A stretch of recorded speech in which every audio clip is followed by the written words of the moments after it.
안녕하십니까? 2011학년도 대학 수학능력시험 9월 모의평가 언어영역 듣기평가 안내 방송입니다.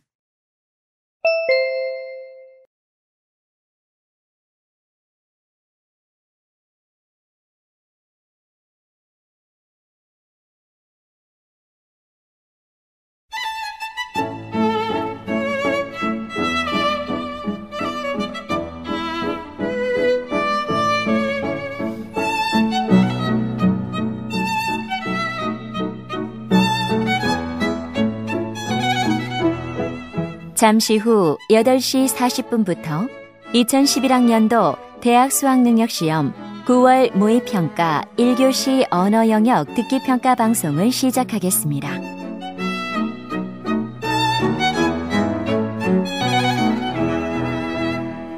수험생 여러분은 편안한 마음으로 방송에 귀를 기울여 주시고 감독 선생님께서는 스피커의 음량을 알맞게 조절해 주십시오. 수험생 여러분은 답안을 작성하기 전에 반드시 답안지 왼쪽 해당란에 성명, 수험번호 등을 정확하게 기입하고 표기하였는지 확인하시기 바랍니다. 답란에 정답을 표기하기 전에 답안지에 있는 수험생이 지켜야 할 일을 꼭 확인하십시오. 듣기평가 문제는 1번부터 5번까지입니다. 방송을 잘 듣고 문제지에 있는 5개의 답지 중에서 맞는 답 하나만 골라 답안지에 해당란에 바르게 표기하십시오. 듣기평가는 타종 없이 시작됩니다. 이제 문제지 표지를 넘기시기 바랍니다. 그러면 지금부터 1교시 언어영역 듣기평가를 시작하겠습니다. 1번부터 5번까지는 듣고 답하는 문제입니다. 방송을 잘 듣고 답을 하기 바랍니다. 듣는 내용은 한 번만 방송됩니다. 1번. 이제 학생의 발표를 들려드립니다. 잘 듣고 물음에 답하십시오. 여러분, 안녕하세요. 저는 밤하늘을 아름답게 수놓는 불꽃놀이에 대해 말씀드리겠습니다. 불꽃놀이를 하려면 발사에 필요한 장비와 꽃불이 필요합니다. 여러분, 꽃불이란 말이 좀 낯설죠? 불꽃놀이를 위해서 총이나 포로 공중에 쏘아 올리는 물체가 바로 꽃불입니다. 꽃불은 겉을 감싸고 있는 옥피, 불을 붙이는 도화선, 꽃불을 터뜨리기 위한 할화약, 빛을 내는 별로 이루어져 있습니다. 공중에서 꽃불이 개화하는 데 걸리는 시간은 꽃불의 크기와 도화선의 길이에 따라 다릅니다. 불꽃놀이를 볼 때 아름답게 변하던 불꽃의 색깔 기억하시나요? 불꽃의 색깔은 별 안에 어떤 금속 성분을 어떤 층에 넣느냐에 따라 결정됩니다. 금속 성분을 층별로 다르게 나눠 넣은 별이 표면에서 내부로 연소되는 과정에서 다양한 색깔이 나타납니다. 불꽃의 색깔을 다양하게 연출하기 위해 사용하는 금속 성분에는 알루미늄, 나트륨, 칼슘 등이 있습니다. 최근에는 이러한 금속 성분에 여러 첨가물을 넣어 다양한 효과를 연출합니다. 대표적으로 음양, 섬광, 전멸, 비행 효과 등이 있는데 그것은 보는 사람들에게 또 다른 즐거움을 선사합니다.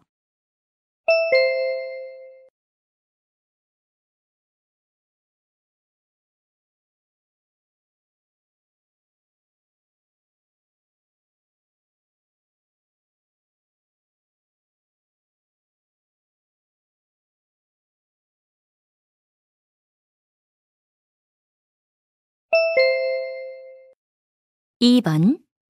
다음은 인터뷰의 일부를 들려드립니다. 잘 듣고 물음에 답하십시오. 안녕하세요. 교지 편집반 2학년 진달래입니다. 선배님들 인터뷰에 응해주셔서 감사합니다.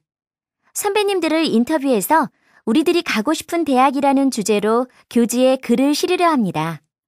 먼저 김 선배님부터 가고 싶은 대학에 대한 생각을 말씀해 주세요. 다양한 분야를 스스로 선택해서 공부할 수 있게 많은 프로그램이 있으면 좋겠습니다. 또 많은 학생들에게 장학금 혜택을 주면 좋겠고, 졸업 후 자신이 진출하려는 분야에 대한 고민들을 지속적으로 상담해주면 정말 좋겠네요. 박 선배님은 어떻게 생각하세요? 대학에서 사람들과 좋은 관계를 맺으며 즐겁게 생활하고 싶습니다. 훌륭한 교수님들과 자주 대화를 나누며 인격적인 감화를 받고 선후배 동기들끼리 친목을 다질 수 있는 행사가 많으면 좋겠어요. 또 학교에서는 학생들의 취업이나 진로를 고려해 현장 실습 경험을 쌓도록 해주었으면 좋겠어요. 이 선배님은요? 자부심을 갖게 해줄 대학이면 좋겠어요. 건물이나 시설은 조금 낡았어도 여러 분야에서 두각을 드러내는 학교에 다닌다면 더 열심히 공부할 마음이 들 거예요. 또 내가 지금 미래를 위해 무엇을 준비해야 하는지에 대한 유용한 정보를 얻을 수 있도록 성공한 여러 분야의 선배들과 만나게 해주면 좋겠죠. 그리고 어려운 형편임에도 열심히 공부하는 학생들을 위해 경제적인 지원도 잘 해주면 좋겠어요.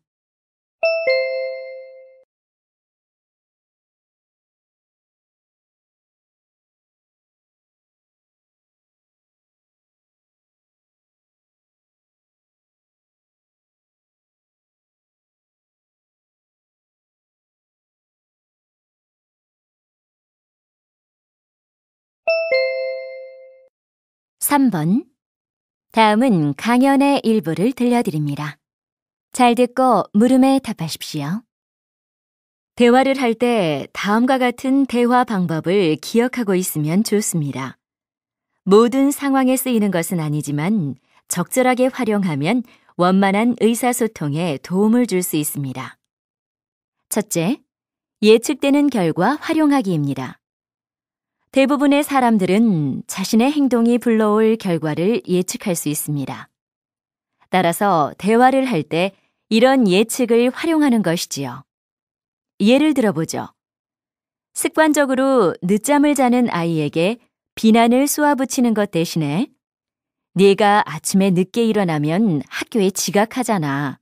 그럼 이런저런 일들로 힘들겠지? 라고 논리적으로 말해주면 거부감 없이 받아들이는 경우가 많습니다. 둘째, 나 전달법입니다. 이건 너에 대한 얘기가 아니라 나의 입장을 말하는 것입니다. 못마땅한 행동을 한 상대를 무턱대고 비난하기보다 상대의 행동으로 인해 내가 어떤 영향을 받고 또 현재 내가 어떤 감정 상태에 있는지를 설명해 주는 것이죠. 그러면 상대방은 방어적인 태도를 취하지 않고 나의 입장을 잘 이해하게 됩니다.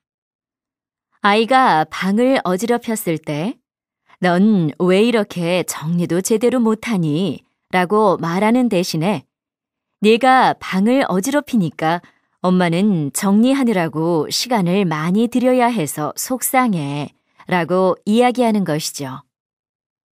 대화 상황을 하나 들려드리겠습니다. 지금까지 말씀드린 두 가지 방법을 모두 적용해서 대화를 완성해 보세요. 동아리 발표 준비를 위해 휴일 아침 학교에서 모이기로 한 상황입니다. 안녕 얘들아. 야, 지금 몇 시냐? 지각한 게 벌써 세 번째야. 너무 그러지 마. 버스를 타려는데 버스가 바로 내 앞에서 떠났어. 그래서 다음 버스를 타고 내리자마자 막 뛰어왔단 말이야. 자, 이 상황에서 여학생은 어떻게 말해야 할까요?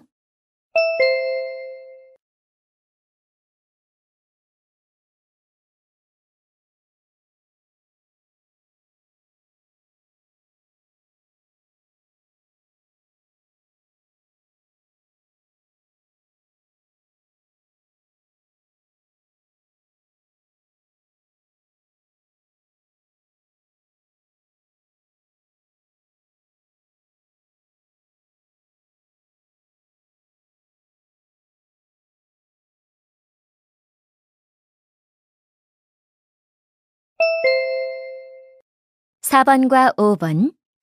다음은 수업의 일부를 들려드립니다. 잘 듣고 4번과 5번 두 물음에 답하십시오. 오늘은 기부문화 정착 방안에 대해 토의하겠습니다. 먼저 기부문화가 정착되지 못한 원인을 생각해 볼까요? 선생님, 외국의 경우 큰 돈을 번 기업인들이 재산의 대부분을 사회에 환원함으로써 기부문화 정착에 크게 기여했다고 합니다. 이런 예를 볼 때 우리나라에 기부문화가 정착되지 못한 것은 사회 지도층이 적극적으로 기부하지 않기 때문입니다. 글쎄요. 사회 지도층이 기부를 많이 하지 않아서 기부 문화가 정착되지 않은 걸까요? 저는 한 여론조사 결과를 보며 다른 생각을 해봤는데요. 우리나라 국민들은 기부 문화가 정착되지 않은 원인을 자기 자신보다는 다른 데서 찾고 있음을 알 수 있습니다. 기부를 기업과 같은 단체나 사회 지도층이 주로 하는 것으로 생각하고 있다는 것이죠. 그러다 보니 일반 대중의 개인적인 기부가 적어 기부 문화가 정착되지 않은 것입니다. 어떤 조사에 따르면 기부 문화가 잘 정착된 나라에서는 전체 기부액에서 개인의 기부액이 차지하는 비율이 매우 높은 데 반해 우리나라는 낮다고 합니다. 그렇다면 기부문화 정착을 위한 구체적인 방안은 어떤 것이 있을까요? 정부에서 기부자에 대한 세제 혜택을 지금보다 더 많이 주어야 합니다. 그러면 사회 지도층의 기부가 더 활성화될 것입니다.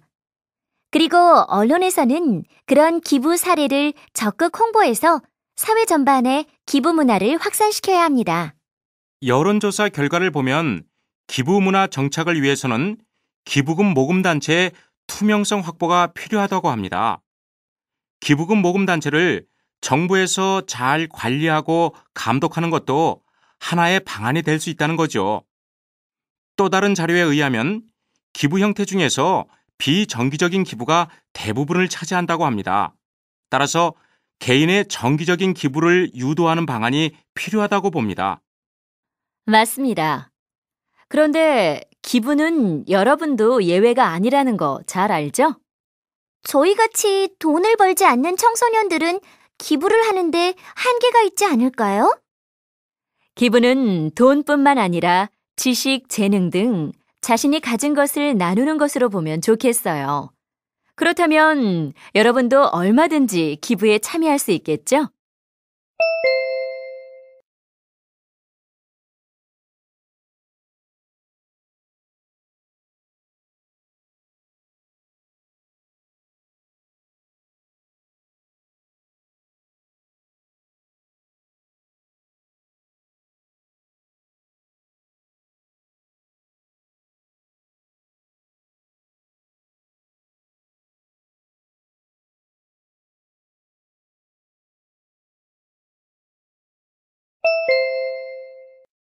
이제 듣기 문제가 끝났습니다.